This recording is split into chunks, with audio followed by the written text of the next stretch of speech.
Seja bem-vindo ao RN Amapá, o jornal que tem compromisso com você em te manter informado com verdade. Começa agora o jornal RN Amapá.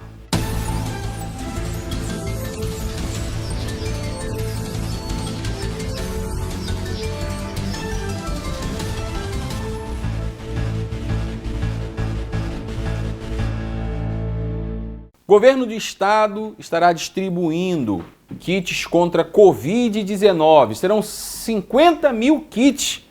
Dentre os remédios que estarão sendo distribuídos está a hidroxicloroquina e a azitromicina e outros remédios para poder estar combatendo o coronavírus. Vamos ver a matéria.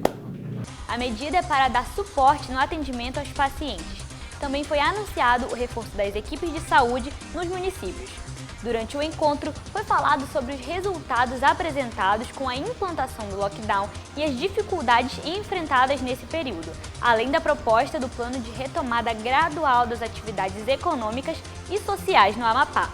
A ação ocorrerá se os índices de isolamento social aumentarem e se for observada a redução de novos casos da doença. Também existem protocolos a serem adotados para a retomada das atividades, que deverá ser feita em 4 etapas, até a volta à normalidade. Então tá aí, você pôde ver nessa matéria que essa polêmica, está acabando, já está sendo tomada as medidas iniciais aí para poder, na prevenção.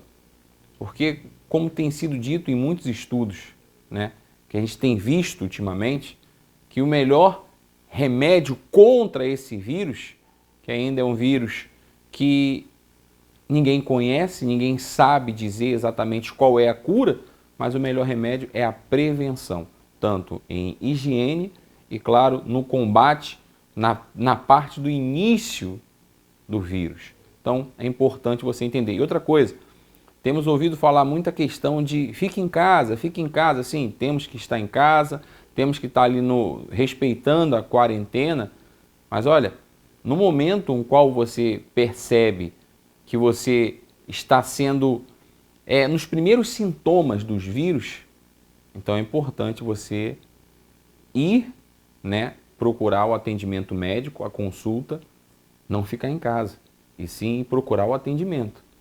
Porque se você está infectado pelo vírus, a melhor forma de você se tratar é bem no início. Você percebeu ali a garganta irritando, você percebeu ali os sintomas do vírus que tem sido falado, começar, então procure logo uma orientação médica para você começar a combater esse vírus bem no início, porque a probabilidade de recuperação se torna bem maior, tá bom?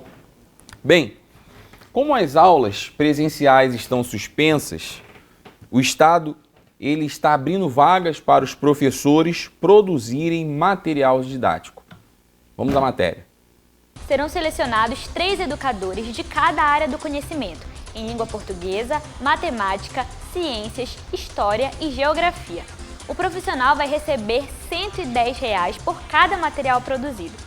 O processo seletivo é aberto a professores das redes estadual e municipal do 1º ao 3º ano do ensino fundamental. O material didático para professores e alunos terá atividades de acordo com o referencial curricular do Estado. O foco será em práticas dentro do ambiente escolar que valorizem a realidade, linguagem e contexto da cultura amapaense. No processo seletivo serão analisados o histórico profissional do candidato e matérias enviadas no ato da inscrição. As inscrições para o certame acontecem de forma gratuita na internet e seguem até 7 de junho. Ministério da Saúde prorroga mais uma vez a campanha da vacina. A vacina da gripe, então, foi prorrogada mais uma vez, pois ainda não foi atingido o percentual ideal nos grupos prioritários. Então, vamos à matéria. Os grupos prioritários da 3ª fase são formados por pessoas com deficiência, crianças de 6 meses a menores de 6 anos, gestantes, puérperas, professores e pessoas de 55 a 59 anos de idade. De 77.700.000 pessoas que fazem parte desse público, apenas 63,53% receberam a vacina. A vacina contra a influenza não tem eficácia contra o novo coronavírus. Porém, neste momento, ajuda os profissionais de saúde na exclusão do diagnóstico para a Covid-19. Assim, é possível reduzir a procura por serviços de saúde já sobrecarregado por conta da epidemia do novo coronavírus. Eu quero colocar para você agora esse vídeo que vai mostrar a situação de algumas ruas aqui em Macapá. E depois eu volto comentando. Preste atenção.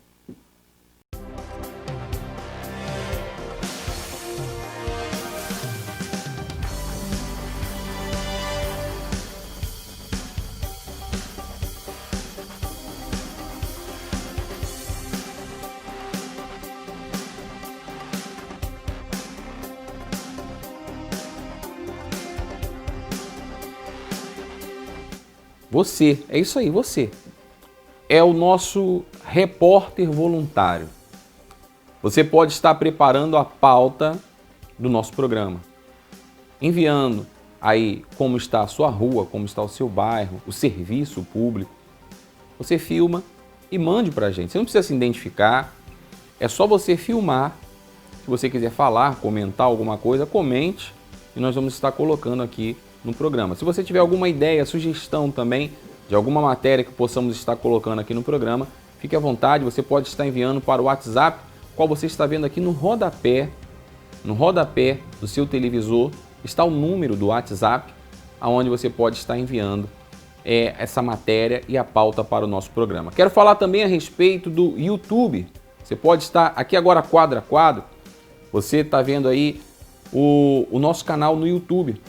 Porque ali você pode estar assistindo também as entrevistas como essa que você está vendo aí agora, que tivemos da desembargadora Sueli Pini, do gerente também, né, do gerente de rede da Caixa Econômica que nós tivemos, aí o superintendente, melhor dizendo, superintendente de redes que nós tivemos da Caixa Econômica, que orientou bastante aqui, esclareceu falando a respeito do auxílio emergencial. E muitas outras entrevistas estarão também aí no YouTube. Você pode estar também conhecendo o nosso trabalho no Facebook, Marcos Oliveira, tá certo? Eu tenho certeza que você vai poder estar acompanhando bastante notícia, estando informado e com verdade. Bem, nós vamos chamar agora aqui a matéria porque terminou o lockdown e o prefeito, ele, em matéria, ele fez um comentário falando a respeito do progresso que teve contra a pandemia através do lockdown aqui em Macapá. Vamos ouvir o prefeito. Nós estabelecemos aquele período de 10 dias, depois optamos, com base na equipe técnica, em fazer a prorrogação por mais 5 para cumprirmos um ciclo viral de 15 dias, que é o recomendado. De fato, foi positivo, foi muito positivo o aumento das restrições nesse período, ou seja, medidas de isolamento social mais rigorosas, o lockdown. O resultado foi sentido tanto nas ruas, como nas UBSs, como já sentido na desaceleração dos níveis de contaminação em Macapá e no Amapá também. E, portanto, nós entendemos que esse é o momento de virarmos a página. Fora o lockdown, nós já prorrogamos todos os decretos. Por exemplo, suspensão das aulas da rede pública, privada, em todos os níveis, mais 30 dias. O decreto que proíbe as aglomerações com mais de 100 pessoas. O decreto que proíbe as viagens de servidores, inaugurações, festas, tudo isso foi prorrogado. O que nós queremos fazer diferente? Repito, se houver condições, as condições, eu vou repetir porque é muito importante. Se tivermos retaguarda hospitalar, com leitos ocupados não mais do que 80%, se tivermos para isso o hospital universitário funcionando, se tivermos manutenção de taxa de isolamento satisfatórios, se tivermos uma série de a desaceleração, a estabilização ou decréscimo dos índices de contaminação, são condicionantes para a partir de sexta-feira nós começarmos a reabrir algumas atividades econômicas. Todas? Não. Para isso nós criamos bandeiras. A bandeira amarela é para toda aquela atividade que já está funcionando hoje, então mantém como está. Aí criamos a bandeira laranja, já é um passo seguinte. São aquelas atividades que não estavam funcionando, que vão ser permitidas funcionar com delivery, onde você só encomenda e a pessoa deixa na sua casa. Drive-thru, que aí você já se desloca até o estabelecimento para receber no carro. Expresso, que é quando você se desloca, sai do carro e já recebe a mercadoria na porta da loja, já tem contato físico. Agendamento e, alguns casos, já vamos liberar atividade presencial, desde que pia na entrada, lavar as mãos, álcool em gel, distanciamento de 2 metros, uso de máscaras. Esse é um outro detalhe. Nós primeiro decretamos o uso de máscaras apenas em estabelecimentos comerciais ou de atendimento público. No lockdown, as máscaras foram instituídas como obrigatórias. E agora, mais do que nunca, se nós quisermos avançar um passo a mais, nós instituímos que o uso de máscara não só é obrigatório em qualquer ambiente, ou seja, na rua, para qualquer lugar que você saia de casa, você tem que sair de máscara. E estabelecemos também penalidades para isso. Multa de 1 salário mínimo. Nós não queremos multar ninguém, nós queremos que todo mundo use máscara. Inclusive estamos distribuindo gratuitamente máscaras. Vamos agora à entrevista com o Dr. Patrício Almeida. Ele é epidemiologista, ele tem estudado muito referente ao vírus do Covid-19 e tem informações aonde é muito importante para todos nós. Preste atenção.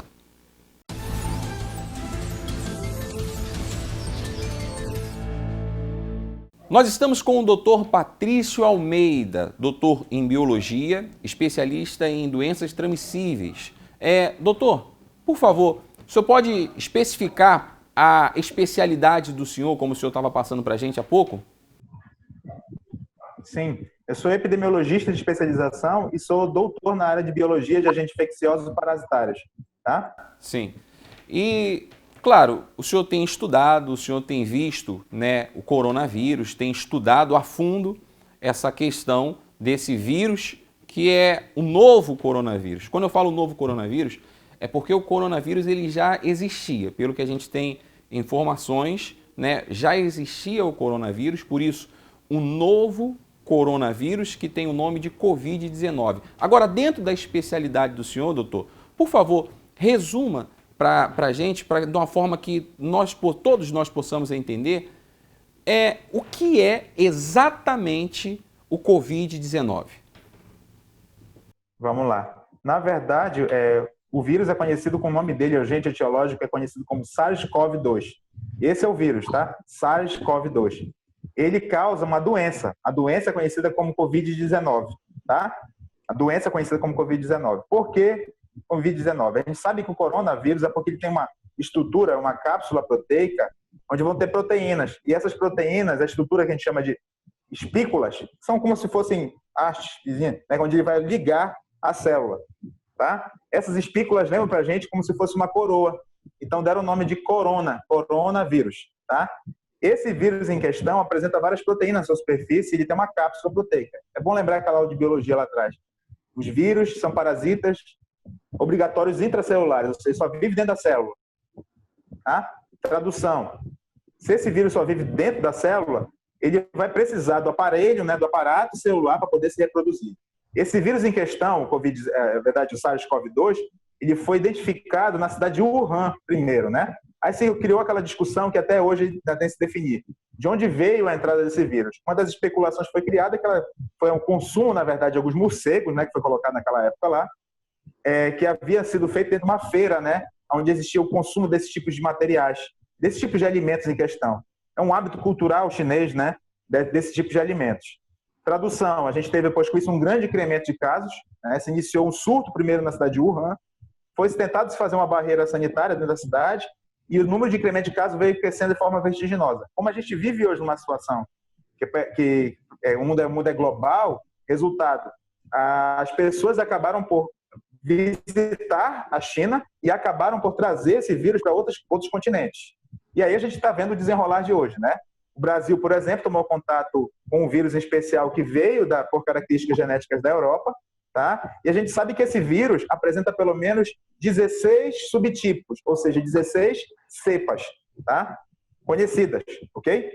Dessas cepas em especial, a gente sabe também que elas sofrem mutações frequentes. O que é isso? A cada 30 dias o vírus acaba alterando características dele, então intimamente relacionado a sinais e sintomas. Ok? Agora, doutor, isso significa que o vírus ele se adapta ao clima e se adapta à pessoa, é isso?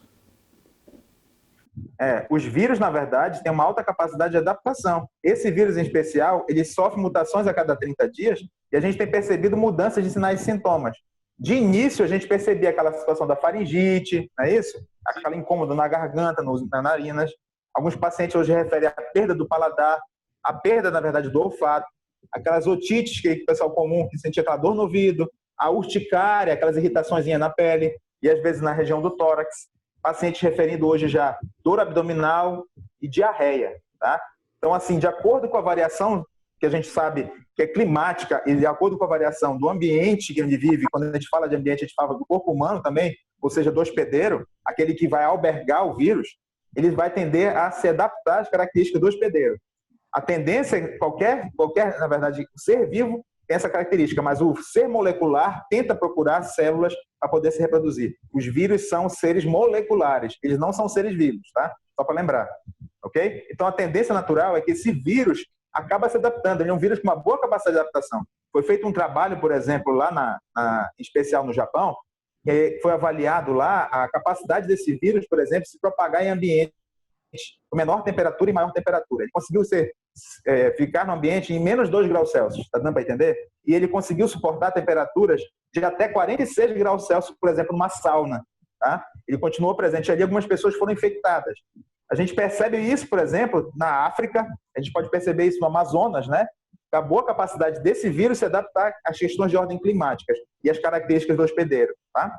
Sim. Agora, a gente pode ver, né, informações que existem pessoas tidas como assintomáticas, é isso mesmo, né? Que são aquelas pessoas que não sentem nada em relação ao vírus. Eu queria que o senhor me respondesse o porquê que essas pessoas são assintomáticas e se tem alguma coisa a ver com a imunidade da pessoa, a imunidade da própria pessoa, e se essa imunidade também ela se associa ao medo e ao pânico que muitas das vezes muitas pessoas passam a ter por fake news, notícias falsas que infelizmente circulam na internet. Vamos lá. É importante perceber que a maioria, na verdade, dos casos, é bom entender o seguinte, que esse vírus em especial, ele é um vírus com baixa letalidade. O que é isso? Ele mata o número das pessoas que são acometidas, uma minoria vai evoluir a óbito, tá? Mas ele tem uma alta infectividade, ou seja, uma alta capacidade de atacar o organismo. Ele produz gotículas que vão ter até um peso um pouquinho maior do que alguns outros vírus que produzem aerossóis, a exemplo do sarampo. Ou seja, ele é um vírus que tende a tomar contato com outro indivíduo por meio de gotículas, de saliva em especial. Como a gente sabe que a nossa região tem muitas rajadas de vento, a gente tem feito uma recomendação, que é manter uma distância mínima de 1,5 m a 2.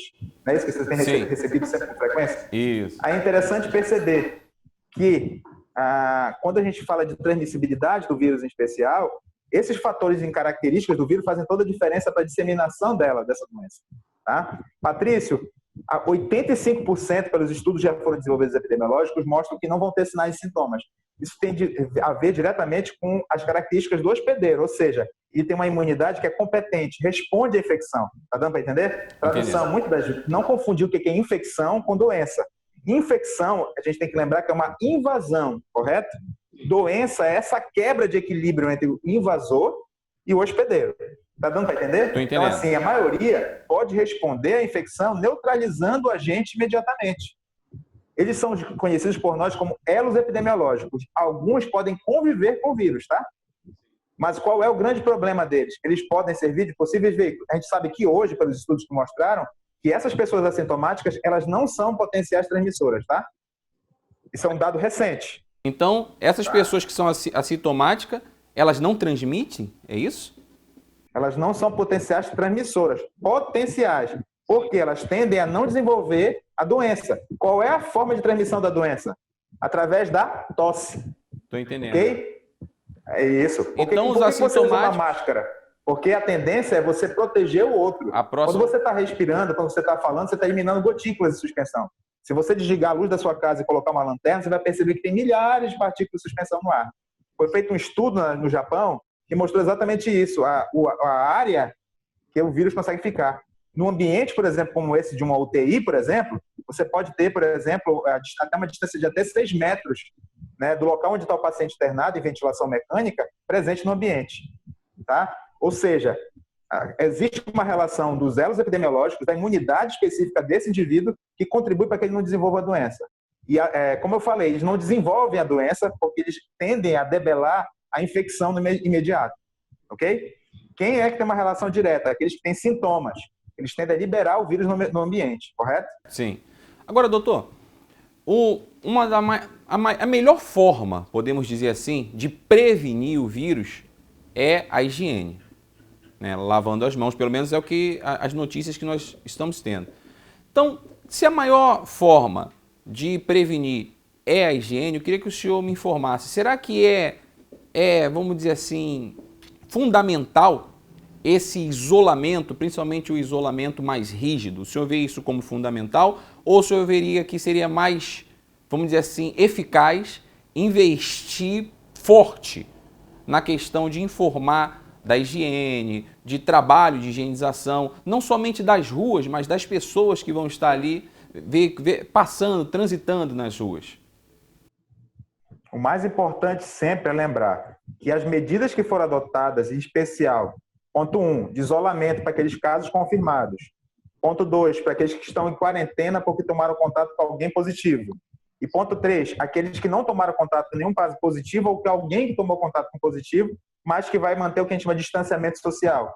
Tá? Esse distanciamento social teve uma finalidade, que foi tentar preparar o sistema de saúde pública. Exemplo, o Amapá é um dos estados que tem menor número de leitos de UTI, proporcionalmente falando em relação à população. E aí a ideia é exatamente que garantisse a possibilidade de preparação desse sistema, correto? Visto uma doença que era desconhecida. Então, assim, a gente percebeu que, infelizmente, dentro da capital, a gente não teve essa característica porque a população ela não cumpriu com as medidas sanitárias que foram determinadas pelo poder público. Tradução, ela acabou se expondo. E o que a gente observa hoje é que essa infecção, que ela era comunitária, ou seja, em ambientes mais abertos, ela se tornou agora intrafamiliar. E o que é o pior. Por quê? Porque você fica num ambiente fechado, onde existe uma maior concentração desses vírus e a maior probabilidade de transmissão dentro desse ambiente. Muitas pessoas que eu atendi, por exemplo, referiram para a gente que elas adquiriram vírus, por exemplo, em ambientes como, por exemplo, supermercados. Não tendo aquele cuidado básico, se lembra? De fazer uso de luva, de usar máscara adequadamente, de não manusear frutas, verduras e legumes ao chegar em casa, de tirar o sapato, tirar a sandália, tirar a roupa separada e colocar já para lavar, ok? Colocar em solução lá clorada para poder lavar. Esses cuidados básicos fazem toda a diferença. E às vezes você se contamina nem que você não queira. Você vai tomar banho, o vírus ficou, por exemplo, no seu cabelo. E aí você vai lavar o rosto, resultado, a água escorre no seu rosto, na sua boca, você acaba sendo contaminado. Sim, entendi. Tá? E assim, o que eu acharia mais importante é destacar o seguinte, que para se evitar, uma vez, é difícil você conseguir evitar, mas as práticas de higiene, de etiqueta de higiene, elas vão ajudar em muito, e principalmente a lavagem das mãos. Ela é fundamental, porque a maioria das vezes a gente acaba tomando contato com nariz e boca, né, mucosas em geral, e que são portas de entrada para o vírus. Tá? Então, a higiene hoje é a prevenção fundamental, né? A higiene, porque o vírus ele é bem, vamos dizer assim, sensível ao cuidado, né? Então, agora, uma outra pergunta. Na verdade, a lavagem das mãos, querido, ela vai fazer com que ocorra uma quebra daquela camada lipídica do vírus. Tradução, você acaba inativando o vírus, porque tem uma estrutura fosfolipídica, né? Estou entendendo. Entendi perfeitamente. Agora, deixa eu lhe fazer uma pergunta.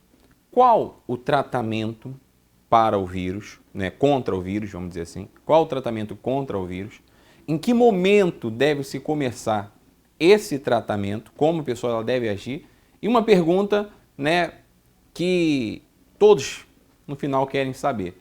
A cloroquina e a hidroxicloroquina se enquadram no tratamento? Funcionam? São eficazes? Vamos lá. Primeiro, que assim, a gente tem um protocolo que foi construído desde o mês de março. Existia um comitê, né, médico aqui dentro do estado, já instituído pelo governo do estado, no Amapá em especial, e a gente já tinha um trabalho nosso prospectivo e em sílica, né, em linguagem computacional com inteligência artificial, de avaliação de possíveis drogas que já eram comuns que a gente chama de uso rotineiro, que a gente conhece como off-label. Essas medicações são aquelas medicações que já são utilizadas, amplamente utilizadas da rede de assistência básica em saúde, e que a gente percebeu, através desses estudos em sílica, que elas tinham capacidade de se acoplar ao vírus e causar uma inativação desse vírus. Entre elas, a nitazoxanida, que é a famosa droga, né?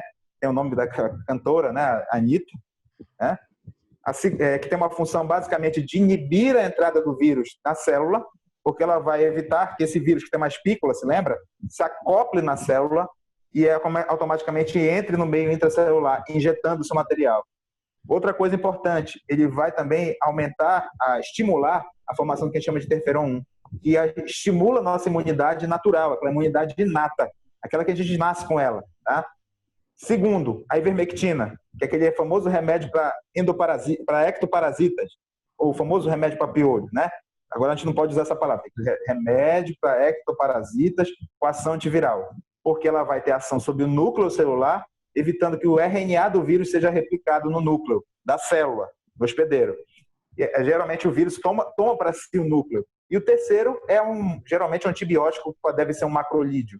Em especial, a gente destaca a azitromicina, mas a gente tem aí a claritromicina, que vão atuar aonde? Inibindo a formação da proteína do vírus, que vai compor a cápsula proteica dele. Tá? E aí, Patrício, a doença ela tem uma característica. Geralmente ela começa como? Ela começa com um quadro, primeiro na fase aguda, que a gente chama de fase pré-patogênica. Tá? Nessa fase pré-patogênica começa aqueles sinais e sintomas bem suaves, se lembra? A febrícula de 37,4 graus Celsius até 38, aquela irritação na garganta, aquela dor abdominal, ok? Aquela coriza, a conjuntivite, dor nos ouvidos, aquela urticária que está aparecendo agora, a diarreia. Então, nessa fase inicial, eu tenho um tempo bem curto, que é de até 5 dias. Então, o ideal para você iniciar o tratamento, a nossa proposta, inclusive vai de encontro à situação do Ministério. O Ministério recomenda, fique em casa, espere vir a ter sinais e sintomas de agravamento e procure um hospital que tenha, por exemplo, a possibilidade de uma assistência em ventilação mecânica, né? Resultado, é uma lógica que você tem mais casos de doentes do que aparato para poder responder. Então, a gente vê em sentido oposto. Tivemos que procurar uma associação de medicamentos que já eram comuns a serem utilizados na atenção básica. Um que é usado para remédio para endoparasita, remédio para verme, vocês bem conhecem, né? Eu falei agora há pouco, a nitazoxanida. O outro que é um remédio que é utilizado para ectoparasita. E o terceiro com antibiótico que tem comum na rede assistencial. Patrícia, onde entra a hidroxicloroquina e a cloroquina? A cloroquina e a hidroxicloroquina são drogas que são utilizadas, por exemplo, para tratamento de pacientes com várias doenças. Doenças autoimunes, por exemplo, como o lúpus eritematoso, tá? Ela já é utilizada, tá? Esses pacientes já fazem rotineiramente isso e não tiveram qualquer tipo de sinais e sintomas em sentido oposto, tá? A cloroquina é usada para tratamento da malária, tá? Eu já trabalhei com vários pacientes, em especial de garimpo, que não tiveram nenhum tipo de prejuízo em especial quando o tratamento em relação à questão do uso da cloroquina, tá? Mas eu lembro que agora, principalmente devido ao desabastecimento que aconteceu em nível nacional, a gente tem dificuldade até de ter a cloroquina e a hidroxicloroquina. Dentro da proposta do protocolo, nós apresentamos a proposta de ivermectina a cargo disso, que a gente tem uma capacidade melhor de ter disponível na rede. Hoje, por exemplo, a gente conseguiu reduzir muito a taxa de letalidade de morte no nosso estado, utilizando dessa associação de medicamentos, tá? Em especial a ivermectina e a azitromicina. Ok? O RN Amapá fica por aqui. É isso aí, meu amigo. Chegamos aos instantes finais do nosso programa, mas amanhã será dado continuidade à entrevista do Dr. Patrício. E ele vai estar trazendo mais e mais informações, como você pode estar combatendo, como você pode estar evitando, né, esse vírus invisível nessa guerra com qual nós estamos vivendo. Fique agora com o pastor Jadson Pereira, com essa prece por todos nós e pelo nosso Amapá querido. Forte abraço!